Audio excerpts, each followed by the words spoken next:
Assalamualaikum warahmatullahi wabarakatuh. Waalaikumsalam warahmatullahi wabarakatuh. Selamat pagi, salam Selamat sejahtera. sore. Semoga semuanya baik-baik ya. Sehat semuanya. Sehat. Sehat ya. Oke, sebelum kita mulai pembelajarannya, biar kita diberkahi, kita berdoa dulu sejenak ya. Berdoa menurut kepercayaan masing-masing.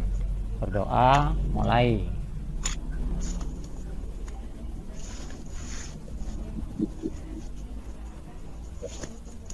Selesai. Baik, selanjutnya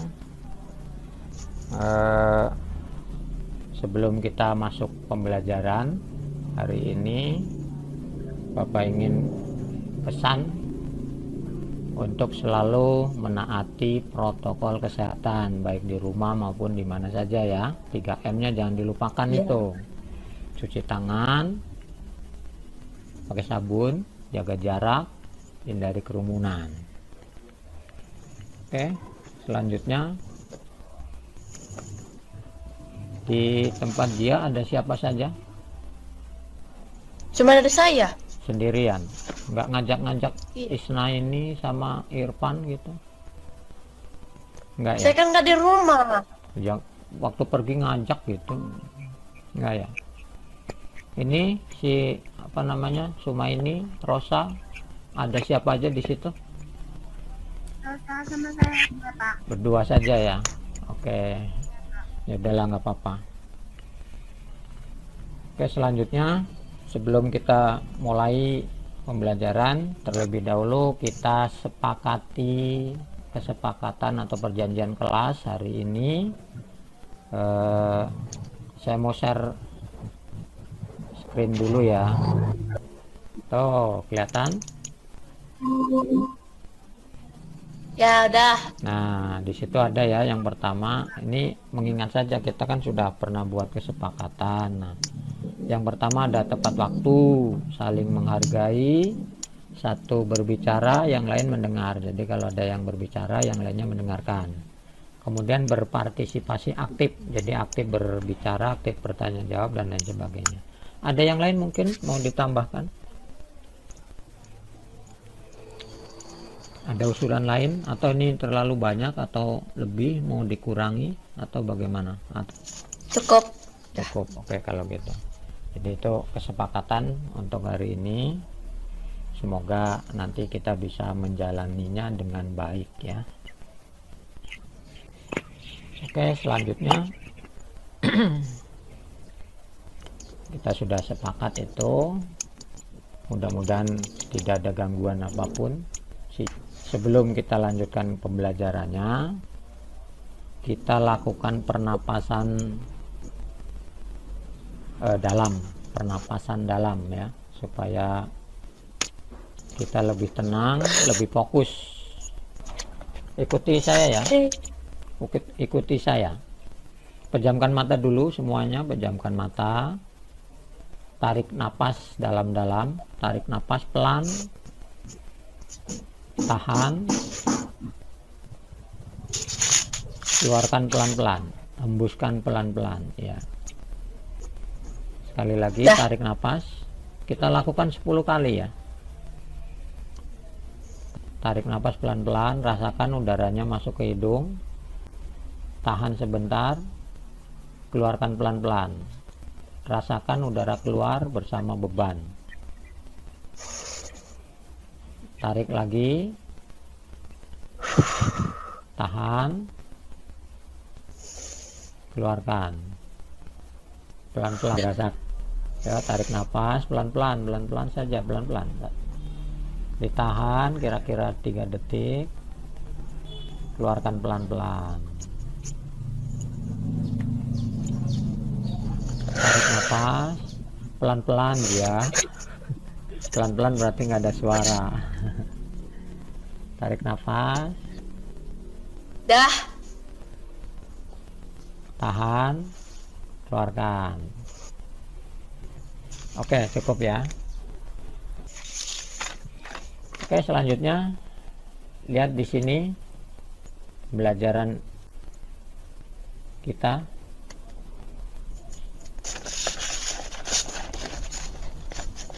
Tema 8 Bumiku ya. Subtema 2 Bumiku dan musimnya. Pembelajaran 4. Tujuannya, lihat tujuannya bisa dibaca di situ. Dengan menganalisis suatu bacaan, siswa mampu memahami hubungan antara geografis dan keadaan sosial budaya suatu negara di Asia Tenggara. Asia Tenggara. Ya, yang kedua, mungkin bisa baca, iya. Dengan membaca informasi tentang keadaan geografis dan sosial budaya dengan tetangga, siswa dapat menganalisis hubungannya. Iya, menganalisis hubungannya ya. Kalau tadi kita akan menyebutkan keadaan geografisnya, sekarang hubungannya dengan keadaan sosial budayanya gitu.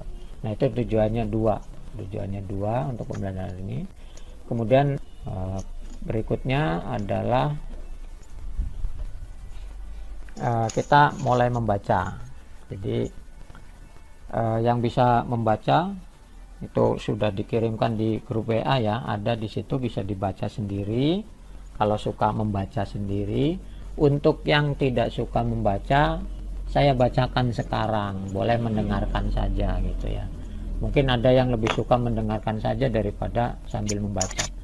Jadi untuk yang membaca sendiri boleh, silakan dibuka lagi WA-nya. Itu ada di WA ya. Negaranya Singapura. Jadi negara ASEAN yang akan kita pelajari Singapura. Kondisi geografisnya.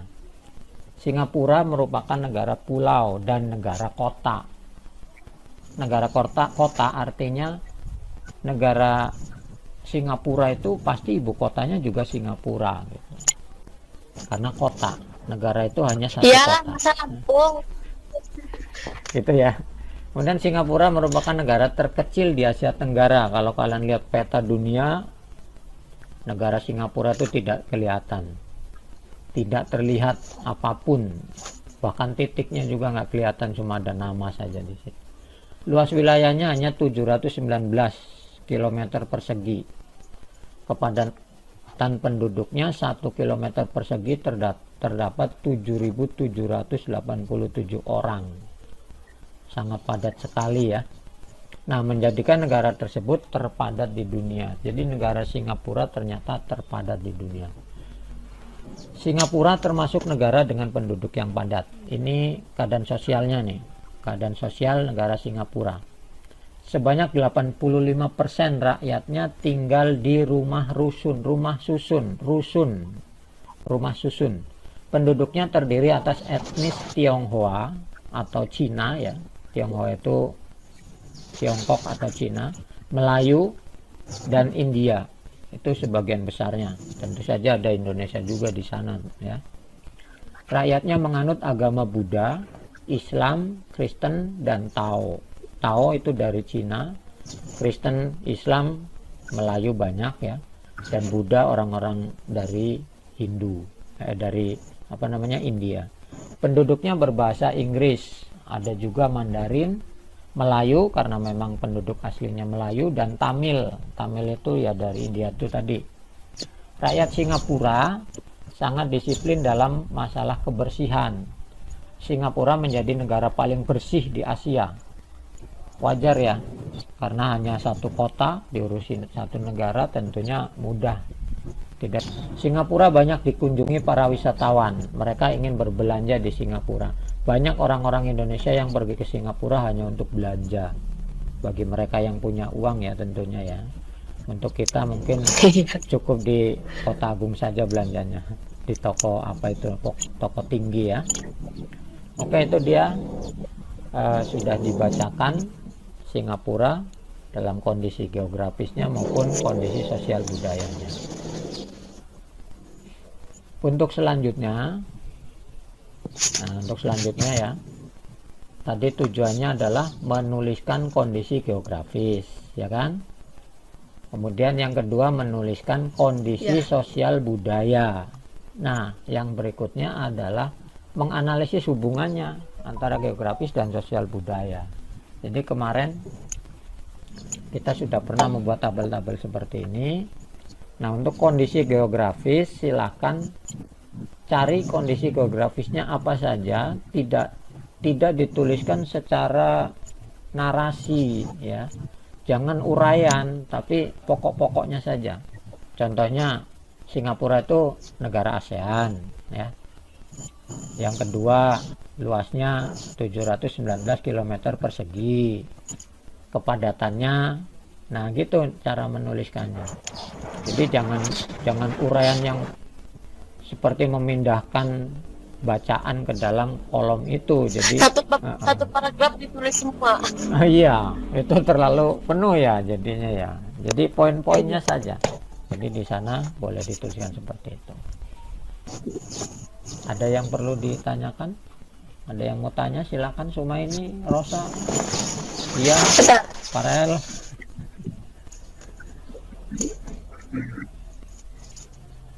Maya, mana Maya? Ya, ada yang mau ditanyakan?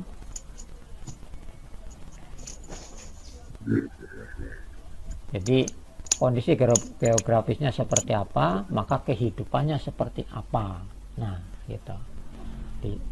Dicoba ya, lihat kembali kondisinya, kondisi geografisnya, tulis satu-satu yang nanti akan bisa dihubungkan dengan kondisi sosial budayanya. Semua sudah ada di dalam bacaan yang dikirim maupun yang bentuknya teks maupun bentuk audio ya. Ya. Nah, silakan dicoba dulu, kemudian kalau ada sesuatu yang kurang paham boleh ditanyakan.